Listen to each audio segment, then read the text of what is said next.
Chapter 6. Smoke and mirrors. The night was thick with diesel and dust when Malaika made her move. She hadn't slept. Not really. Not with whispers crawling through the walls and footsteps pacing beyond the locked door. But morning brought a crack in routine, a guard distracted, loose nail in the chair's leg, and desperation sharp enough to cut rope.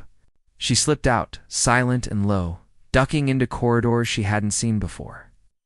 The building was larger than she thought, part warehouse, part dungeon. It smelled like sweat, metal, and secrets, and somewhere in there, Jamal was still alive. She could feel it. Warehouse files. In a cluttered side room, she stumbled upon a dusty cabinet filled with ledgers, receipts, and envelopes marked with names she recognized. Local politicians, business owners, even police officers. The flash drive had hinted at corruption, but this was the paper trail. Proof. She stuffed what she could into her coat just as a voice barked from down the hall. "She's out." The chase began. Boots thundered behind her. She crashed through a rusted door, bolted into a scrapyard behind the building.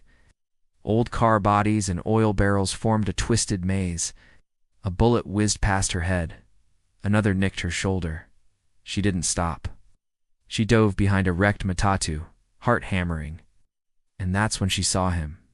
Jamal, thin, bruised, bound, inside the trunk of a sedan, barely conscious.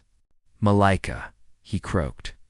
She yanked open the trunk and began cutting through his restraints with a sharp piece of metal. "We don't have much time." Gunshots erupted again, closer now. But before they could escape, a familiar voice called out, "Zara, stop running.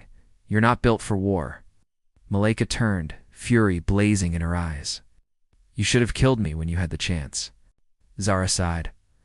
"I never wanted you dead. I wanted you scared, obedient." "Well, that's not working anymore." Behind Zara, more men closed in. Jamal could barely stand. They were cornered. But then an engine roared. A black motorbike burst through the far gate. The rider, Mzee Dogo. He tossed Malaika a helmet. "I told you you were in too deep, girl, but you're not dying today." They hoisted Jamal onto the bike and sped off, bullets trailing behind them, but none hitting their mark. Smoke fades.